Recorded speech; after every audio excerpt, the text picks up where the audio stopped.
I'm 14. I would probably spend at least 5 hours a night on the computer.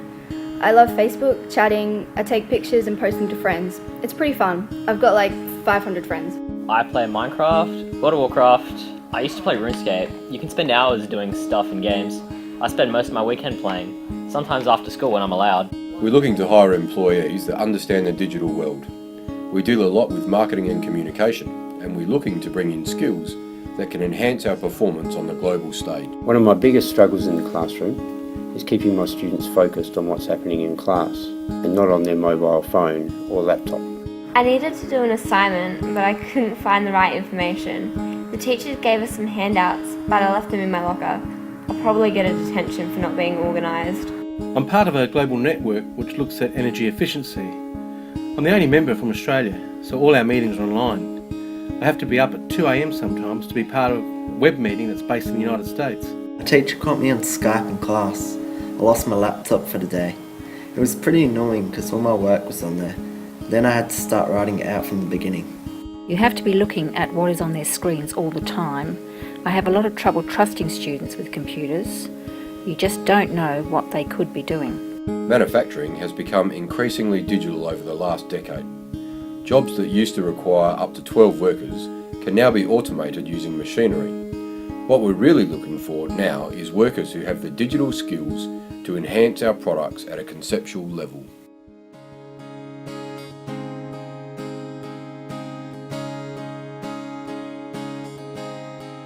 With the advent of technology, digital devices are having an increasing effect on the way we communicate, the way we manage ourselves, the way we are entertained, the way we produce, the way we learn, and now our teaching pedagogies. The digital age has accelerated the flow of information. With the invention and enhancement of new technologies, we've also seen a rise in the methods by which information can be accessed. This year, we've integrated laptops into our school. Every student from Year 9 and above has a personal computer device. I have students email me work. It makes it easier for me to look over their drafts and send back feedback without having to chase them. My emails back up to the digital server so I can access them in my office, at home, or in the classroom. Internet access is the only thing I really need. I can start an assignment at school and leave all of my research and applications open on the screen. When I get home, it's all there waiting for me. Organisation has really improved. There are just so many tools that students can access. Students can find answers quick enough most of the time, but they don't retain the information as well. It's been hard to adjust the way I've always taught certain things. I still think writing down and repeating processes is the most important way to learn. We did an assignment on Hinduism this term. The teacher gave us the information on a paper handout. He didn't want us looking at Wikipedia. We're seeing more copying and pasting in our students' work, more reliance on the same resources. They're taking the fastest route to information without really considering some of the great options out there. One of the greatest struggles for teachers is adapting content and subject matter to suit the application of technology. There are a range of tools available, but deciding which are most appropriate to enhance teaching and learning and which distract from content can be a fine line. We looked at a website today that let you string together all these facts about history and make your own movie.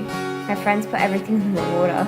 It's pretty funny. Sometimes I find a website or resource that looks fun and engaging. I like to give my students time to play with it, even if they don't really learn anything. I think the skills are still there.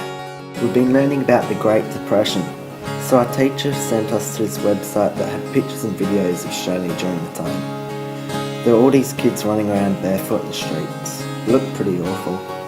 Part of effective ICT use is having the confidence and competence to implement new technologies into the classroom.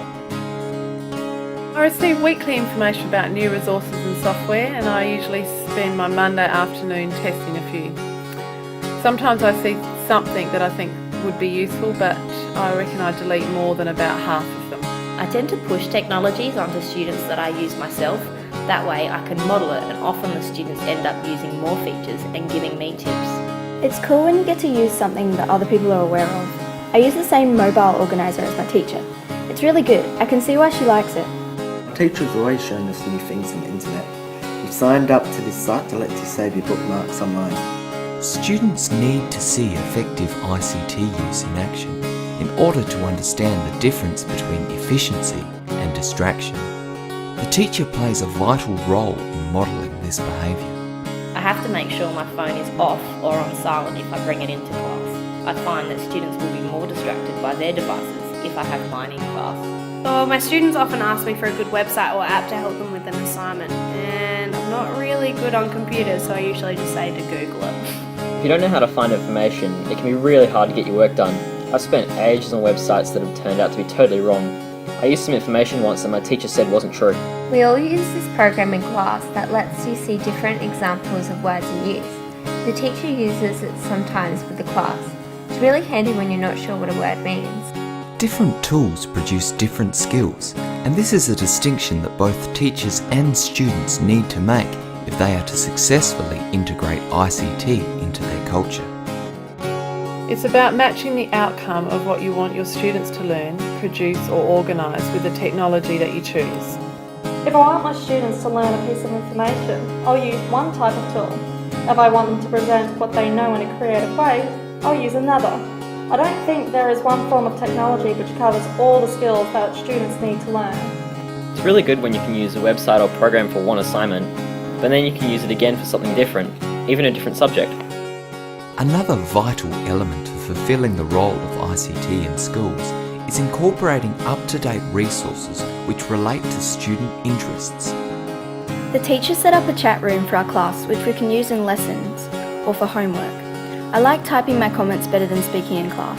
It means I can look at what I've written and edit it. Students enjoy communicating using technology, and it's funny that we don't utilise this more. I've been trying some digital discussions with my students, and it's interesting to see the change in dynamic. I think the key is making it safe, but still providing some freedom. I have my students upload PowerPoint presentations online and have their peers post comments on their work. It's a great way to get students involved in the class community, and it's accessible to those who wouldn't normally speak in the classroom. Being able to post comments to other students and teachers when I'm doing homework makes it feel like I'm still in the class. It's really handy when I get stuck. Sometimes I just post unfinished, and it's really cool to see teachers or other students commenting or hitting like. It is clear that the role of ICT in education is still in the process of finding its feet, but we can see that the benefits it has on the value of teaching and learning can be exceptional if utilised correctly. The key to progress is a willingness to embrace the digital age and take the time to invest in the enhancement of learning.